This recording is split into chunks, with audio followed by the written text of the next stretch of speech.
दिल्ली की सीमाओं पर किसान पिछले लंबे वक्त से आंदोलनरत हैं। किसान कृषि कानूनों को वापस लेने की मांग पर अड़े हुए हैं। वहीं दूसरी तरफ सेव एग्रीकल्चर सेव डेमोक्रेसी को लेकर आज कृषि कानूनों के विरोध में किसान संयुक्त मोर्चा के आह्वान पर किसान आंदोलन के समर्थन में देश के कई राज्यों में आंदोलन किए गए। पिछले लंबे समय से आंदोलनरत किसानों के समर्थन में केंद्र के खिलाफ नारेबाजी की गई। हिमाचल किसान सभा ने भी किसान आंदोलन के समर्थन में कृषि कानूनों के खिलाफ राजभवन के बाहर हल्ला बोला व राज्यपाल के माध्यम से राष्ट्रपति को ज्ञापन सौंपकर कृषि कानूनों को वापस लेने की जोरदार मांग उठाई गई। हिमाचल किसान सभा के अध्यक्ष कुलदीप तंवर ने बताया कि इस वक्त देश में 1975 से भी बड़ा अघोषित आपातकाल है, जहां किसान से लेकर हर तबके की आवाज को दबाने की कोशिश की जा रही है। हिमाचल प्रदेश में भी कृषि कानूनों का विपरीत प्रभाव पड़ेगा। पहले ही बेमौसमी बरसात ने हिमाचल के फसलों को तबाह कर दिया है। सरकार उसका मुआवजा भी किसानों को दे, मक्की के समर्थन मूल्य सहित अन्य फसलों का समर्थन मूल्य तय करे।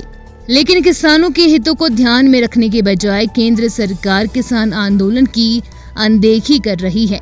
ये आंदोलन कुछ राज्यों का नहीं बल्कि देश के हर किसान का है। जैसा आप लोगों को मालूम है, आज पूरे भारतवर्ष में हर राज्य में राज्यपाल महोदय के माध्यम से राष्ट्रपति को एक ज्ञापन दिया जा रहा है और इसमें मुख्य मुद्दा है कि जो भारतवर्ष में संयुक्त किसान मोर्चा के तत्वावधान में जो लाखों की तादाद में जो किसान इस समय दिल्ली की सीमाओं पर पिछले था और वो एक घोषित इमरजेंसी थी, मगर आज हम देखते हैं भारतवर्ष का किसान ये महसूस करता है, आम आवाम ये महसूस करता है कि इस समय इस देश के अंदर अघोषित इमरजेंसी लगी है और उसका जो एक आप देखें पत्रकारिता से लेकर के छात्र है, नौजवान है, कोई भी जो आंदोलन करता है उसकी आवाज को दबाया जाता है। इन दोनों चीजों को जोड़ करके सेव एग्रीकल्चर सेव डेमोक्रेसी के मुद्दे पर करोड़ों की तादाद में जो किसान है आज राज्य हेडक्वार्टर पर, जिला पर, तहसील और ब्लॉक हेडक्वार्टर पर आंदोलनरत है। और इसके माध्यम से हम केंद्रीय सरकार को ये भी बताना चाहते हैं, ये आंदोलन केवल पंजाब, हरियाणा या उत्तर प्रदेश तक सीमित नहीं है, पर ये पूरे भारतवर्ष के किसानों का आंदोलन है।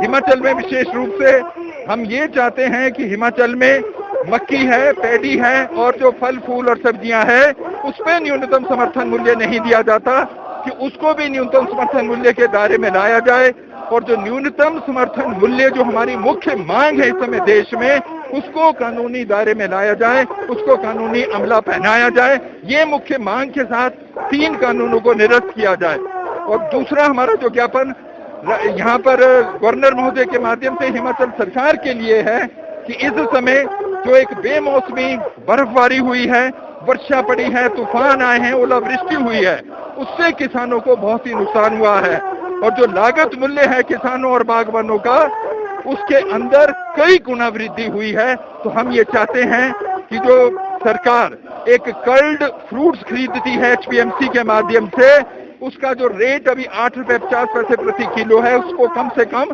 16 रुपए किया जाए और जो कार्टन हैं उसको सस्ते मूल्यों के ऊपर दिया जाए। मक्की है, विशेष रूप से जो हमारी कोई 4 लाख मीट्रिक टन हमारी सरप्लस मक्की पैदा होती है, उसे हिमाचल से बाहर जाना होता है, उसे कम से कम 1870 रुपए न्यूनतम समर्थन मूल्य के आधार पर खरीदा जाए। इन मुद्दों को लेकर आज ये धरना है और राज्यपाल को 2 ज्ञापन दिए जाएंगे, एक राष्ट्रपति को और एक हिमाचल सरकार को।